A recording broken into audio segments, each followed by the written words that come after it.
My name is Emily Carter. I am 30 years old, and I work as a freelance graphic designer. I live alone in a narrow apartment in Brooklyn, New York, on the 3rd floor of an aging brick building. The hallway always smells like dust and old paint. The stairs creak under every step. But for a long time, this place felt like proof that I belonged in the city. Design is not just how I earn money. It is how I stay calm. When I sit at my desk, shoulders bent forward, eyes fixed on the screen, the noise of the city fades. My jaw relaxes. My breathing slows. Colors, lines, and shapes bring order to my thoughts. Creating something meaningful gives me peace. My want is simple: to keep doing the work I love and survive with dignity. But dignity is expensive in New York. Some months, everything works. A big project lands, and relief spreads through my chest.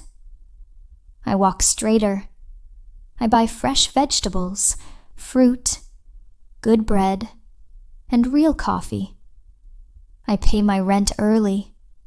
I don't flinch when I open my banking app. At night, I stretch out in bed, hands resting on my stomach, breathing easily. I feel capable. I feel like a real professional. Then the work disappears. Emails stop. Notifications stay silent. Days turn into weeks. My savings thin slowly, like fabric wearing down. I begin counting money without noticing. Dinner becomes noodles, rice, and soup from a can. I turn off lights even when the apartment feels lonely. I sit very still, as if moving itself costs money. Money controls my emotions. When I have it, I feel visible. When I don't, I feel like I'm fading. I love my apartment. My designs cover the walls.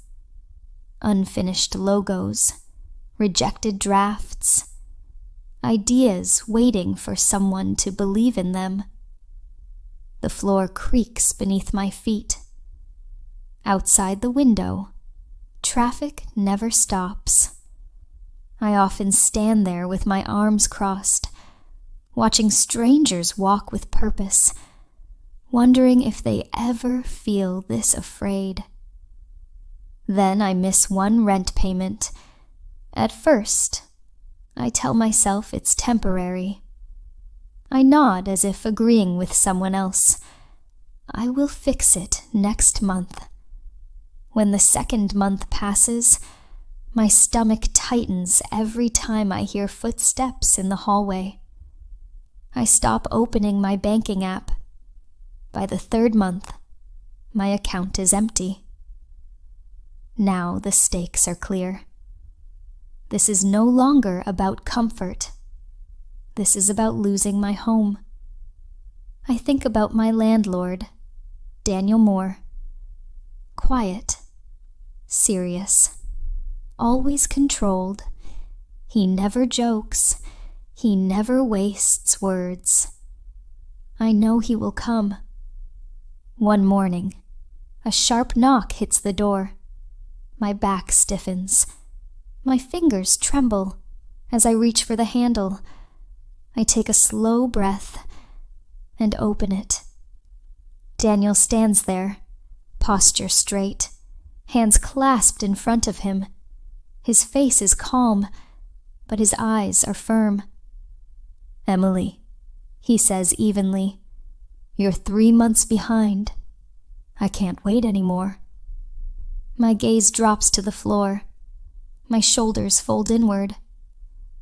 "Please," I say softly, "just one more week. I have a client interested. I promise."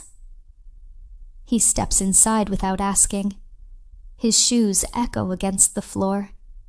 He studies my designs on the walls, tilting his head slightly, then exhales. "You always say this." The words hurt more than anger. They are true. He moves closer. Too close. I shift my weight, but don't step back. I notice his hands. Steady. Confident. His eyes linger on mine. "Is there another way to solve this?" he asks. This is the moral crossroads. I feel lonely, tired. A voice inside me warns me to stop. Another whispers that I just need to survive. I don't move. He leans in. We kiss.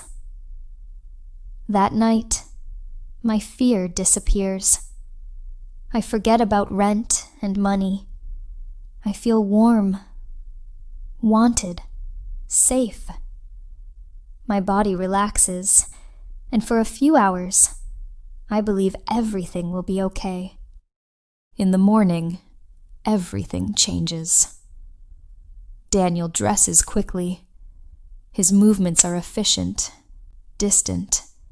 He avoids my eyes. He doesn't smile. He leaves without a word. I sit on the bed, pulling the blanket around my shoulders. My chest feels hollow. I replay the night again and again, trying to understand what it meant. Shame settles in slowly. 2 days later, I walk down the hallway and see my neighbors near the stairs. Their conversation stops when they see me. I smile. They don't return it. As I pass, I hear a whisper. "That's her. She pays rent with her body." The words hit me hard. My ears ring. My legs weaken. I rush back into my apartment, lock the door, and slide down to the floor, hugging my knees. I cry silently, shaking. That night, Daniel comes again.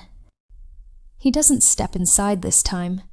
He adjusts his jacket, then his watch, small, nervous gestures. "This situation looks bad for me," he says. "People are talking." He avoids my eyes. "We can keep this private," he adds quietly. "No one else needs to know." The words settle heavily in my chest. He isn't worried about me. He's worried about control. Something inside me becomes clear, sharp, and final. I understand, then, that staying would cost me more than leaving ever could. I straighten my back. My hands stop shaking. "I never stayed here out of obligation," I say calmly. "I stayed because I trusted you. But you're afraid of people. You're afraid of the truth. You're weak." He opens his mouth, then closes it. There is nothing left to say. I pack my clothes. I take my designs down from the walls. Each one feels lighter than before. When I walk past him, he steps aside without a word. I leave. The pain follows me, but so does freedom. 2 months later, I live in a smaller apartment in Queens. It's modest, quiet, honest.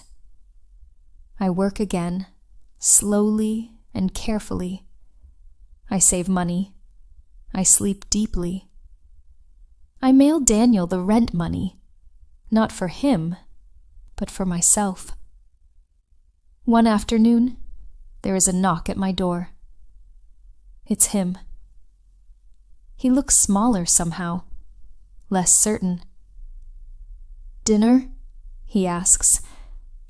"I just want to talk. I'm sorry." I stand there for a moment. My hand rests on the door handle. It trembles slightly. My hand shook on the door handle, but I didn't let go. I meet his eyes. "No," I say.